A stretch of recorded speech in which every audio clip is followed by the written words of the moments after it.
ঘটনার ওয়াজ আমরা সারা জীবন অনেক শুনছি, অনেক ঘটনা, কিন্তু ঘটনা আমাকে কিছু শেখাবে, কিন্তু ঘটনা আমাকে সত্য দেবে না। সত্য আমি পাবো কোথায়? যখন আমি দর্শনে শিক্ষা পাবো। কোরআনুল মাজিদ হচ্ছে আত্মদর্শন। কোরআনুল মাজিদে অনেক বিষয় আছে যেগুলো দর্শন। আল্লাহ রাব্বুল আলামিন সমস্ত জগতের রহমত স্বরূপ আল্লাহর হাবিবকে প্রেরণ করেছেন। আল্লাহ কুরআনুল মাজিদে বলেছেন, আমা আরসালনাকা ইল্লা রাহমাতাল লিল আলামিন, হে আমার হাবিব, আমি আপনাকে জগৎ সমূহের রহমত হিসেবে প্রেরণ করলাম। আল্লাহর হাবিব রহমত হয়ে আমাদের জন্য জগতের বুকে এসেছেন। আল্লাহর হাবিবকে দেখা মানে রহমতকে দেখা। আল্লাহর হাবিবের বাণী শোনা মানে রহমতের বাণী শোনা। আল্লাহর হাবিবের মোহব্বত হৃদয়ে পয়দা করা মানে আল্লাহর রহমতের প্রতি, আল্লাহর রহমতের উপরে মোহব্বত পয়দা করা, মোহব্বত করা। মোহব্বত সবাই করতে পারে না। মোহব্বত সব নফস করতে পারে না। যার নসিবে আছে। মহানবীর আপন চাচা মহানবীকে মোহব্বত করতে পারে নাই, কিন্তু আরবের আফ্রিকার কৃতদাস হাবশি বেলাল সে আল্লাহর হাবিবকে মোহব্বত করেছে। আল্লাহর হাবিবকে মোহব্বত করার কারণে হাবশি বেলাল তার নফস থেকে খান্নাস রূপী শয়তানকে মুসলমান করতে পেরেছে। নফসকে খান্নাস রূপী শয়তানের ধোঁকা হতে মুক্ত করতে পেরেছে। মুমিনে পরিণত হয়েছে, সাহাবায়ে পরিণত হয়েছে। আশিক রাসূল হযরত বেলাল রাদিয়াল্লাহু তাআলা আনহুম তিনি মুমিনে পরিণত হয়েছে। এবং কোন একটি হাদিসে আল্লাহর হাবিব উল্লেখ করেছেন যে বেলাল, সর্বপ্রথম তুমি জান্নাতে প্রবেশ করবে। আজকে আমরা মহব্বতের সম্পর্ক ইমানের সম্পর্ক মহব্বতের সাথে। ইমানের অপর নামই মহব্বত, মহব্বতের অপর নামই ইমান। আল্লাহর হাবিব কোন সাহাবায়ে কেরামকে ভাষা শিখিয়ে মুমিনে পরিণত করেন নাই, মহব্বত করে মহব্বত শিখিয়ে মুমিনে পরিণত করেছেন। মহানবীর অনেক সাহাবা ছিল যাহারা লিখতে জানতেন না, পড়তে জানতেন না, কিন্তু তাহারা মুমিন। মহব্বত করতে বিদ্যার প্রয়োজন হয় না, মহব্বত করতে সম্পদের প্রয়োজন হয় না, মহব্বত করতে অর্থের প্রয়োজন হয় না, মহব্বত করতে জমিদারির প্রয়োজন হয় না, মহব্বত করতে রূপের প্রয়োজন হয় না। মহব্বত করতে কোনো শর্ত নাই, শুধু একটা জিনিসের প্রয়োজন, সেইটা হইল পবিত্র পরিষ্কার স্বচ্ছ একটা মনের প্রয়োজন, হৃদয়ের প্রয়োজন। মহব্বতের সম্পর্ক দেহের সাথে না, হৃদয়ের সাথে। মহব্বত অনেক বড় জিনিস। জগতে সেই বাদশাহ যে প্রেমিক, যে প্রেম, যে মহব্বত করতে পারে। খাজা গরিবে নওয়াজ সুলতানুল হিন্দ তার আপন মুর্শিদ খাজা উসমান হারুনি বাক্কাকে মহব্বত করেছেন, তাই তিনি সুলতানুল হিন্দ হয়েছেন, খাজা গরিবে নওয়াজ হয়েছেন। বাদশার বাদশা কমলেওয়ালা যেই সুলতানুল হিন্দ খাজা বাবা মোহাম্মদ গুরিরে ভিক্ষা দিছে ভারতবর্ষের মসনদ। মোহাম্মদ গুরিরে কাবুল কান্দাহার থেকে ডাইকা ইনা খাজা গরিবে নওয়াজ বলছে, হে মোহাম্মদ গুরি, তুমি বাদশাহী করো।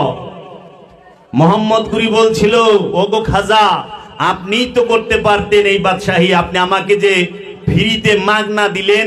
তখন খাজা গরিবে নওয়াজ বলল, গুরি, তোমার জন্য বাদশাহী, আমার জন্য ফকিরি। ফকির যখন ভিক্ষা দেয় সেটা হয় বাদশাহী, ফকির যখন ভিক্ষা দেয় কাউকে সেটা হয় বাদশাহী। সুলতানুল হিন্দ খাজা বাবা দিয়েছে। আপনাদের এই সিলেট অঞ্চল রাজা গৌর গোবিন্দ সে শাসন করত। বাবা হযরত শাহজালাল তিনি আগমন করে গৌর গোবিন্দকে হটিয়ে এই সিলেট সাম্রাজ্যের মধ্যে সুলতান গিয়াসউদ্দিন আজম শাহের ডাইকা ইনা মসনদে বসাই দিল। বলল যে গিয়াসউদ্দিন তুমি রাজত্ব করো। তখন বললেন আপনি তো পারতেন শাহজালাল বাবা রাজত্ব করতে, আমাকে দিলেন যে। তোমার জন্য বাদশাহী, আমার জন্য ফকিরি।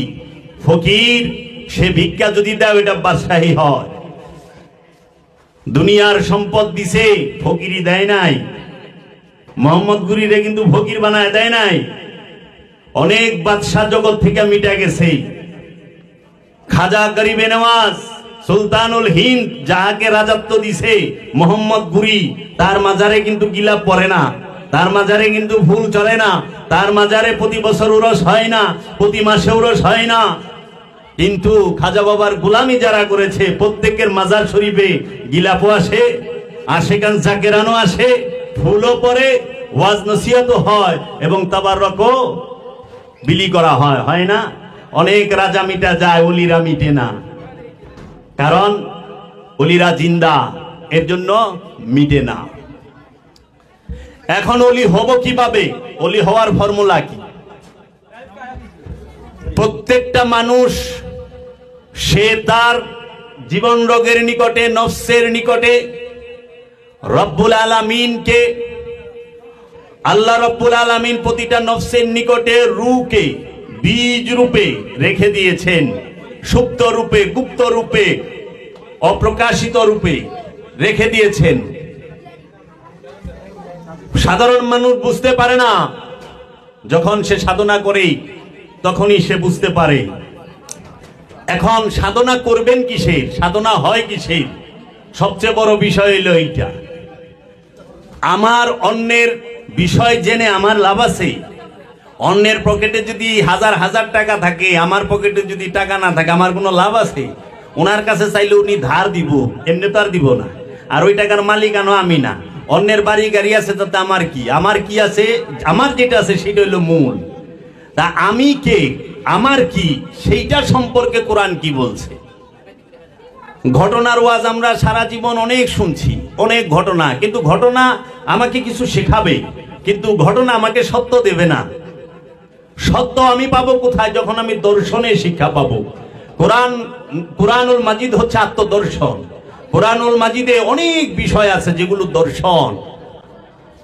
সেই বিষয়গুলো থেকে আজকে আমি একটা বিষয় আপনাদের সামনে আলোচনা করার চেষ্টা করব, রূহ এবং নফস সম্পর্কে। নফস কাকে বলে? কোরআনুল মাজিদে আরবিতে বলা হয়েছে নফস।